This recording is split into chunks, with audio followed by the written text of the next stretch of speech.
ಇನ್ನು ಆರಂಭದಲ್ಲೇ ವಿಪಕ್ಷ ನಾಯಕ ಆರ್ ಅಶೋಕ್ ಕೂಡ ಕಿಡಿಕಾರಿದ್ರು. ಸದನದಲ್ಲಿ ರಾಜ್ಯಪಾಲರನ್ನು ತಳ್ಳೋ ಕೆಲಸ ಮಾಡಿದ್ದಾರೆ, ಗವರ್ನರ್ ಗೆಹ್ಲೋಟ್ ಮೇಲೆ ಅಟ್ಯಾಕ್ ಮಾಡುವ ಕೆಲಸ ಆಗಿದೆ ಅಂತ ರಾಜ್ಯ ಸರ್ಕಾರದ ವಿರುದ್ಧ ಆರ್ ಅಶೋಕ್ ಕಿಡಿಕಾರಿದ್ದಾರೆ. ಗವರ್ನರ್ಗೆ ಗೇರಾವ್ ಹಾಕೋ ಕೆಲಸವನ್ನು ಮಾಡಿದ್ದಾರೆ ಅಂತ ಆಕ್ರೋಶ ಹೊರಹಾಕಿದ್ದಾರೆ. ಕಾಂಗ್ರೆಸ್ ಅವರು ಇಡೀ ಸದನವನ್ನ ಗೂಂಡಾಗಿರಿ ಮಾಡಿದ್ದಾರೆ. ಇವತ್ತು ರಾಜ್ಯಪಾಲರ ಮೇಲೆ ತಳ್ಳುವಂಥದ್ದು, ಅವ್ರನ್ನ ಅಟ್ಯಾಕ್ ಮಾಡುವಂಥದ್ದು. ಗೆರಾವ್ HK ಪಾಟೀಲ್ ಅಂತ ಹಿರಿಯ ಸದಸ್ಯರು, ಕಾನೂನು ಸಚಿವರು, ಅವರೇ ಎದ್ದು ನಿಂತ್ಕೊಂಡು ಗವರ್ನರ್ಗೆ ಅಡ್ಡಿಪಡಿಸಿರುವಂಥದ್ದು. ಇದೆಲ್ಲ ನೋಡಿ, ನಮ್ಮ ನಿಯಮಾವಳಿ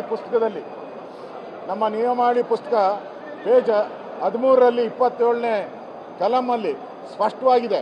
ಏನಿದೆ ಅಂದರೆ, ರಾಜ್ಯಪಾಲರು ಭಾಷಣ ಅವಧಿಯಲ್ಲಿ ಅನುಸರಿಸಬೇಕಾದ ಕ್ರಮ ಸಂವಿಧಾನದ 175 ಅಥವಾ 176ರ ಅನುಚ್ಛೇದದ ಮೇರೆಗೆ ವಿಧಾನಮಂಡಲದ ಉಭಯ ಸದನ ಸಭೆ ಸೇರುವಾಗ ಅಥವಾ 175 ಅನುಚ್ಛೇದದ ಮೇರೆಗೆ ವಿಧಾನಸಭೆ ಅವಧಿಯಲ್ಲಿ ಯಾರೇ ಸದಸ್ಯರು ಯಾವುದೇ ಭಾಷಣ ಮಾಡುವ ಮೂಲಕ ಅಥವಾ ಯಾವುದೇ ಕ್ರಿಯಾಲೋಪವೆತ್ತಿ ರಾಜ್ಯಪಾಲರ ಭಾಷಣಕ್ಕೆ ಮುಂಚೆಯಾಗಲಿ ಅಥವಾ ತರುವಾಯವಾಗಲಿ ರಾಜ್ಯಪಾಲರ ಭಾಷಣಕ್ಕೆ ಅಡ್ಡಿ ಉಂಟು ಮಾಡತಕ್ಕದ್ದಲ್ಲ ಅಥವಾ ವಿಘ್ನ ಉಂಟು ಮಾಡತಕ್ಕದ್ದಲ್ಲ ಮತ್ತು ಅಂಥ ಅಡ್ಡಿ ಅಥವಾ ವಿಘ್ನ ಸದನದ ಆದೇಶವನ್ನು ತೀವ್ರ ಉಲ್ಲಂಘನೆ ಎಂದು ಪರಿಗಣಿಸಬೇಕು.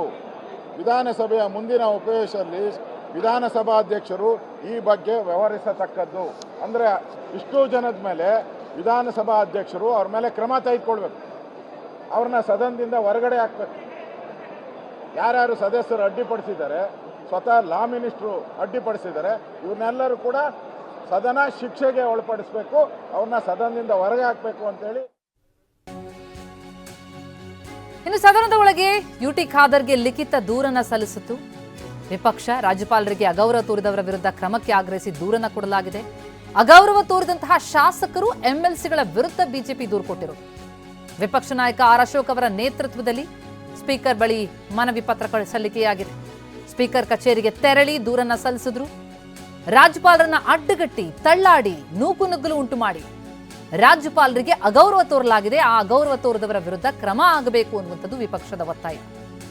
ಲಿಖಿತವಾಗಿ ಸ್ಪೀಕರ್ಗೆ ದೂರನ್ನ ಸಲ್ಲಿಸಿದೆ ವಿಪಕ್ಷ. ಯುಟಿ ಖಾದರ್ ಅವರಿಗೆ ಲಿಖಿತ ದೂರನ್ನ ಸಲ್ಲಿಸಲಾಯಿತು. ಜೊತೆಗೆ ಅದೇ ವಿಚಾರಕ್ಕೆ ಸಂಬಂಧಪಟ್ಟಂತೆ ಸದನದ ಒಳಗೂ ಕೂಡ ಚರ್ಚೆ ನಡೀತು. ರೂಲಿಂಗ್ ಆಗಬೇಕಿದೆ, ಹೇಗೆ ಬಿಜೆಪಿಯ ಶಾಸಕರಿಗೆ ಅನುಚಿತ ವರ್ತನೆಗೆ ಅವರ ವಿರುದ್ಧ ಕ್ರಮ ಆಯಿತು, ಈಗ ರಾಜ್ಯಪಾಲರಿಗೆ ಅಗೌರವ ತೋರಿದ್ದಕ್ಕೂ ಕೂಡ ಕ್ರಮ ಆಗಬೇಕು ಅಂತ ವಿಪಕ್ಷ ಆಗ್ರಹಿಸಿದೆ. ಈ ಬಗ್ಗೆ ಇನ್ನಷ್ಟು ಡೀಟೇಲ್ಸ್ ಕೊಡ್ತಾರೆ ನಮ್ಮ ಪ್ರತಿನಿಧಿ ಹರೀಶ್ ಈಗ ಸಂಪರ್ಕದಲ್ಲಿದ್ದಾರೆ. ಹರೀಶ್, ಇವತ್ತು ಸದನದ ಒಳಗೆ ಹೊರಗೆ ಆದಂತಹ ಬೆಳವಣಿಗೆಗಳನ್ನು ಗಮನಿಸ್ತಾ ಹೋದಾಗ ಒಂದು ಇತಿಹಾಸ ಇದು. ಕರ್ನಾಟಕದಲ್ಲಿ ಇಂತಹದೊಂದು ಘಟನೆಗಳು ಆದಂಥದ್ದು ಇಲ್ಲ.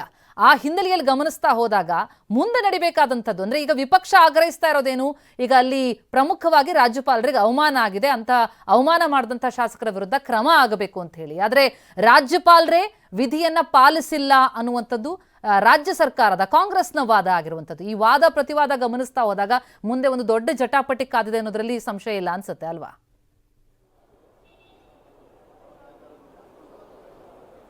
ಹೌದು ಪ್ರತಿಮಾ, ನೀವು ಇತಿಹಾಸದ ಬಗ್ಗೆ ಹೇಳಿದ್ರಿ. ಕರ್ನಾಟಕದಲ್ಲಿ ರಾಜ್ಯಪಾಲರು ಭಾಷಣವನ್ನ ಮೊಟಕುಗೊಳಿಸಿರುವಂತಹದ್ದು ಇದೇ ಮೊದಲಲ್ಲ. ಈ ಹಿಂದೆ 2 ಬಾರಿ ಆಗಿರುವಂತಹ ಪ್ರಕರಣಗಳು ಕೂಡ ಇದೆ.